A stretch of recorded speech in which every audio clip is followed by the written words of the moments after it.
سلام عرض میکنم خدمت همه همراهان عزیز. امروز در خدمتتون هستم با یک داستان جدید در حوزه طلا و جواهر.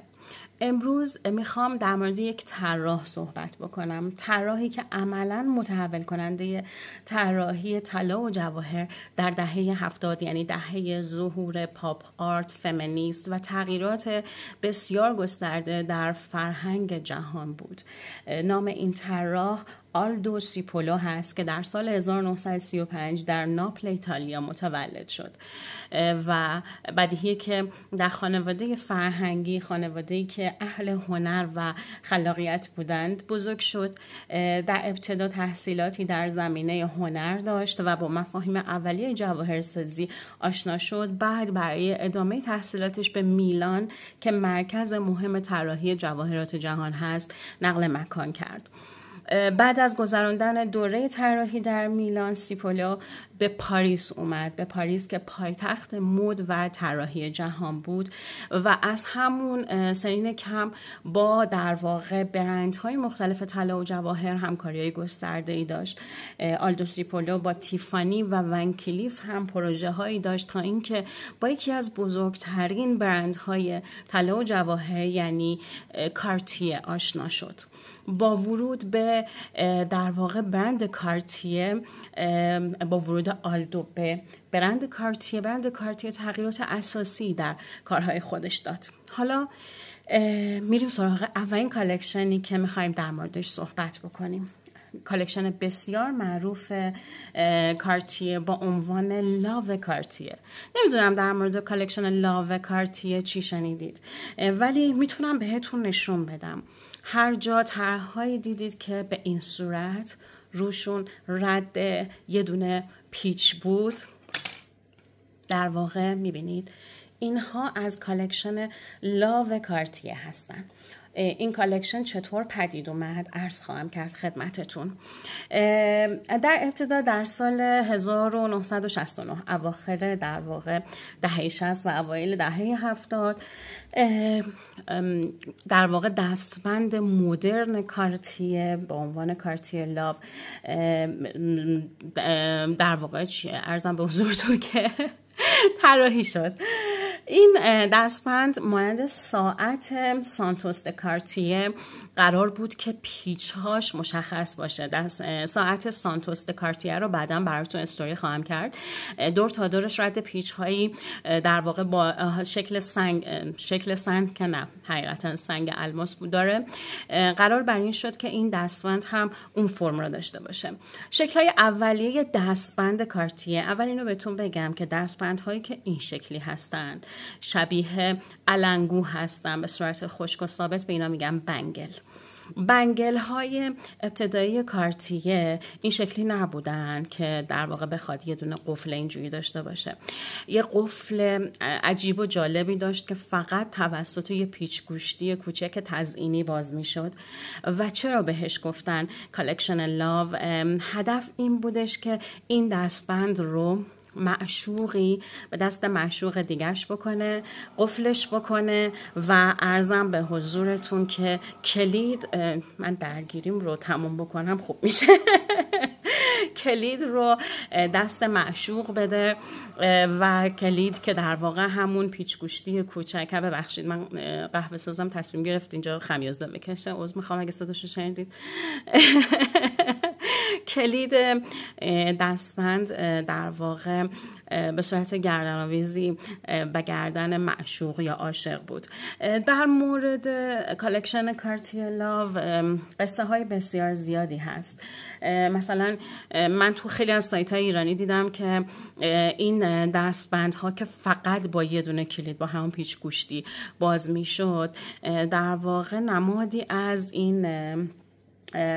نمادی از کمربند عفافی هستش که در قرون وسطا مردها وقتی به جنگ میرفتن برای زنهاشون میبستن و کلیدشون رو میبردن، که البته من اینو فقط تو سایت های ایرانی دیدم، توی سرچ انگلیسیم چیز خاصی ندیدم و فقط بهش اشاره کردم اینجا و من نمیدونم استنادش به این موضوع درست هست یا خیر. ولی کن مهم اینه که بعد از اون زمان این در واقع شکل پیچ تبدیل شد در زیورات کارتیه تبدیل شد به نمادی از عشق، نماد عشق بین دو نفر.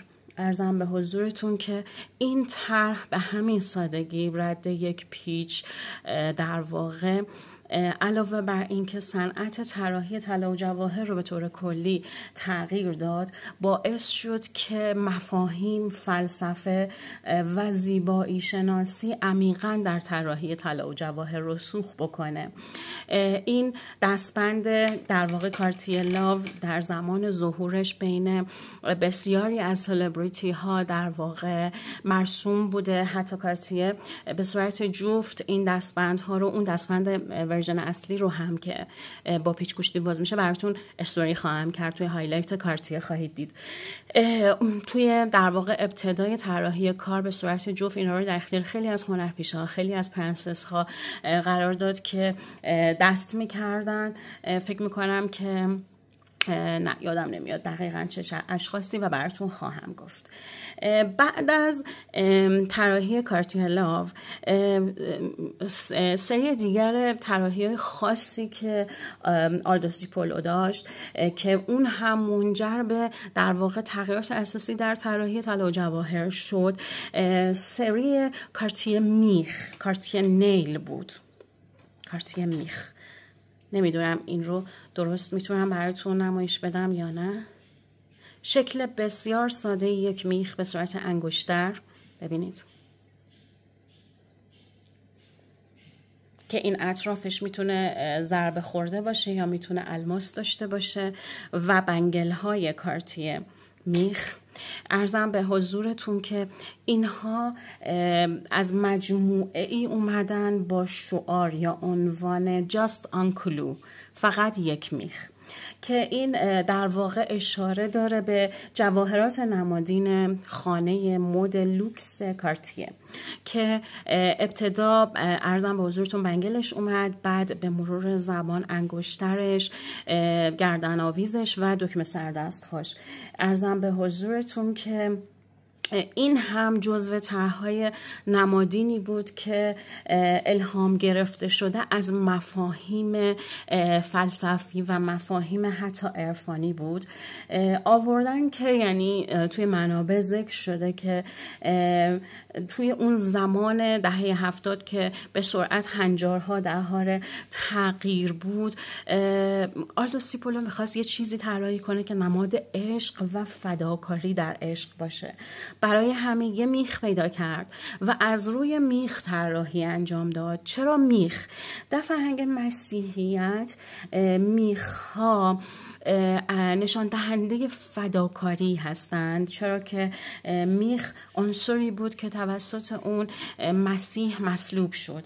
میخ‌ها علاوه بر این که خام هستند، هیچ چیز اضافه‌ای ندارن، بسیار زیبا، اصیل و پرمفهوم هستند. مفهومی که پشتش هست خیلی ساده، مفهوم فداکاری مسیح برای در واقع راه و مسیرش هست. این قطعات جواهر اصلاً پیچیدگی ندارن، فقط یک تکه‌ای هستند که شکل گرفته شده، با مهارت زیاد شکل گرفته شده، که این هم نشون دهنده از این هستش که ایثار و فداکاری باعث دگرگون شدن همه چیز در زندگی انسان ها میشه. دستبند جاست آن کلو یا دستبند نیل یا کارتیه میخ که ساخته شد، عرض کردم به مرور زمان، دستبند یا بنگلش در واقع به مرور زمان عرضم به حضورتون که منجر به این شد که در واقع اجزای دیگر کلکسیون هم از اجزای دیگر کلکسیون هم متولد بشه. خب این هم یک بنگل کارتیه هست که به این صورت در واقع باز میشه و استفاده میشه و قفل میشه و اصلا امکان نداره در بیاد. بنگل میخ کارتیه و همینطور بنگل کارتیه لاو، حالا نه این شکل ساده ترش، جزو زیورالاتی هستن که یونیسکس هستن، یعنی توسط خانم ها و آقایون مورد استفاده قرار میگیره. به خصوص کارتیه میخ نقره‌ای رنگ که خیلی محبوب تمام آقایون دنیا هستش و عرضم به حضورتون که گفتم این اطرافش میتونه چکش خورده باشه یا میتونه الماس داشته باشه. قسمت میخ ها میتونه به این صورت در اومده باشه یا اینکه الماس داخلش داشته باشه. تمام این مدل ها رو میتونید از ما از پیج بهی گلد تهیه بکنید، چه کارتی میخ چه کارتی لاو. فقط اینو بهتون بگم که اینایی که در ایران موجوده هیچ کدومشون برند نیستش، در واقع اصل کارتی نیستن، اینا همشون کپی هستن، چون اصل کارتی بسیار گرونه، پول برندش هست در واقع و بهتون اطمینان میدم کمتر کسی در جهان اصل کارتی رو داره. ولی به هر حال برای تهیه این کارهای بسیار زیبا ما در خدمتتون هستیم. این ویدئو رو که سمبل هایی از عشق در طراحی طلا و جواهر هست برای ولنتاین براتون ساختم. امیدوارم که دوستش داشته باشید. باز هم خدمت خواهم رسید با ویدئوهای جدیدی در مورد طراحی طلا و جواهر. ولنتاین خوبی داشته باشید عزیزانم. خدا نگهدار.